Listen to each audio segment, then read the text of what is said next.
there met him out of the tombs a man with an unclean spirit, who had his dwelling among the tombs. And no man could bind him, no, not with chains, because that he had been often bound with fetters and chains, and the chains had been plucked asunder by him, and the fetters broken in pieces. Neither could any man tame him. And always, night and day, he was in the mountains, and in the tombs, crying, and cutting himself with stones. But when he saw Jesus afar off, he ran and worshipped him, and cried with a loud voice, and said, What have I to do with thee, Jesus, thou Son of the Most High God? I adjure thee by God, that thou torment me not. For he said unto him, Come out of the man, thou unclean spirit. And he asked him, What is thy name? And he answered, saying, My name is Legion, for we are many. And he besought him much that he would not send them away out of the country. Now there was there nigh unto the mountains a great herd of swine feeding.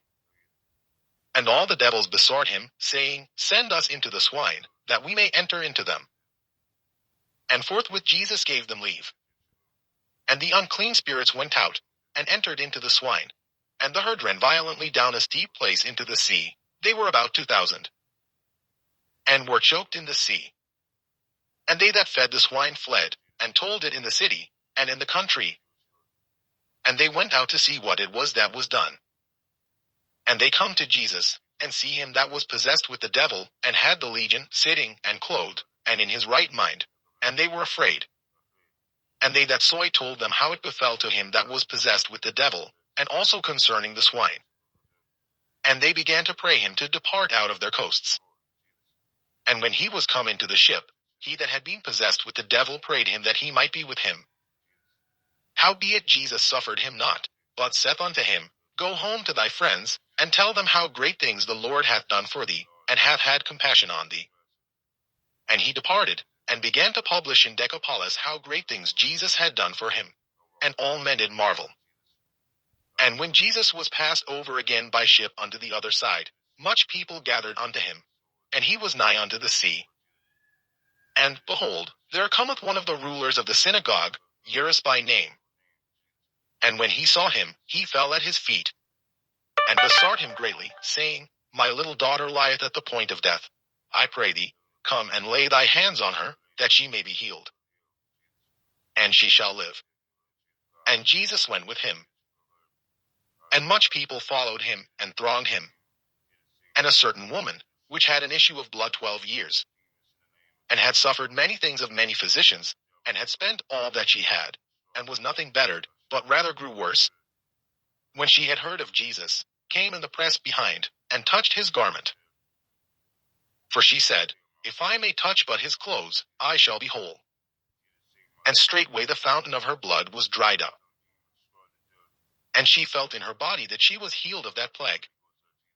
And Jesus, immediately knowing in himself that virtue had gone out of him, turned him about in the press, and said, Who touched my clothes? And his disciples said unto him, Thou seest the multitude thronging thee, and sayest thou, Who touched me? And he looked round about to see her that had done this thing.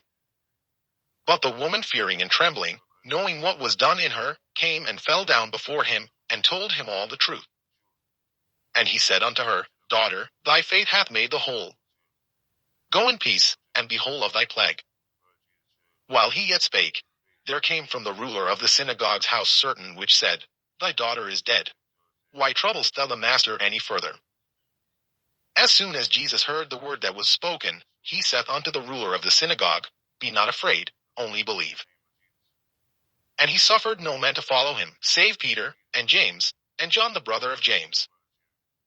And he cometh to the house of the ruler of the synagogue, and seeth the tumult, and them that wept and wailed greatly. And when he was come in, he saith unto them, Why make ye this ado, and weep? The damsel is not dead, but sleepeth. And they laughed him to scorn.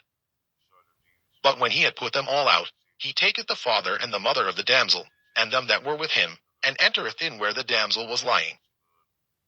And he took the damsel by the hand, and said unto her, Talitha cumi, which is, being interpreted, Damsel, I say unto thee, arise.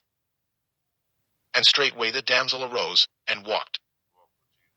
for she was of the age of 12 years. And they were astonished with a great astonishment.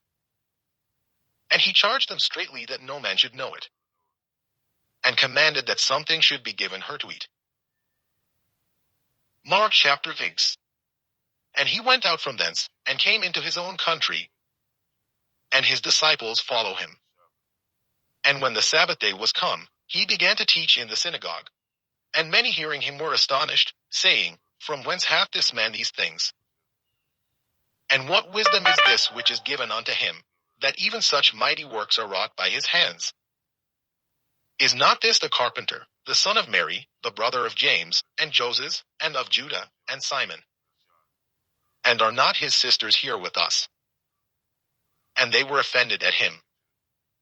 But Jesus said unto them, A prophet is not without honor, but in his own country, and among his own kin, and in his own house. And he could there do no mighty work, save that he laid his hands upon a few sick folk, and healed them. And he marveled because of their unbelief. And he went round about the villages, teaching. And he called unto him the 12, and began to send them forth by 2 and 2, and gave them power over unclean spirits, and commanded them that they should take nothing for their journey, save a staff only, no scrip, no bread, no money in their purse, but be shod with sandals, and not put on 2 coats. And he said unto them, In what place soever ye enter into an house, there abide till ye depart from that place.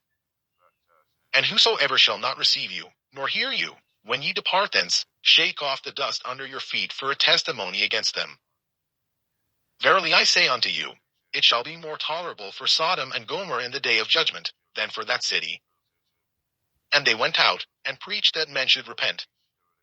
And they cast out many devils, and anointed with oil many that were sick, and healed them. And King Herod heard of him, for his name was spread abroad.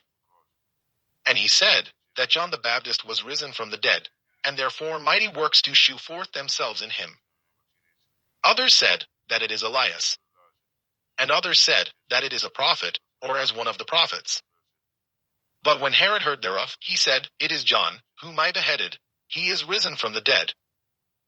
For Herod himself had sent forth and laid hold upon John, and bound him in prison for Herodias' sake, his brother Philip's wife. For he had married her. For John had said unto Herod, It is not lawful for thee to have thy brother's wife. Therefore Herodias had a quarrel against him, and would have killed him. But she could not. For Herod feared John, knowing that he was a just man and an holy, and observed him. And when he heard him, he did many things, and heard him gladly. And when a convenient day was come, that Herod on his birthday made a supper to his lords, high captains, and chief estates of Galilee.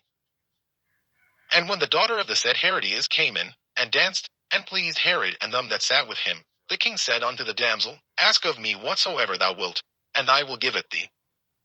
And he sware unto her, Whatsoever thou shalt ask of me, I will give it thee, unto the half of my kingdom. And she went forth, and said unto her mother, What shall I ask? And she said, The head of John the Baptist.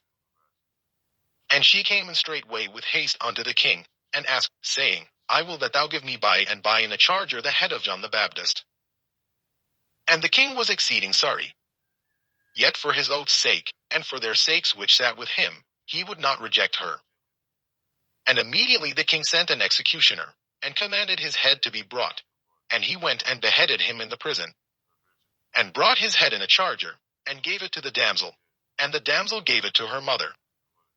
And when his disciples heard of it, they came and took up his corpse, and laid it in a tomb. And the apostles gathered themselves together unto Jesus, and told him all things, both what they had done, and what they had taught. And he said unto them, Come ye yourselves apart into a desert place, and rest a while. For there were many coming and going, and they had no leisure so much as to eat.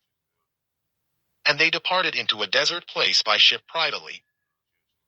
And the people saw them departing, and many knew him, and ran afoot thither out of all cities, and outwent them, and came together unto him. And Jesus, when he came out, saw much people, and was moved with compassion toward them, because they were as sheep not having a shepherd. And he began to teach them many things. And when the day was now far spent, his disciples came unto him, and said, This is a desert place, and now the time is far past.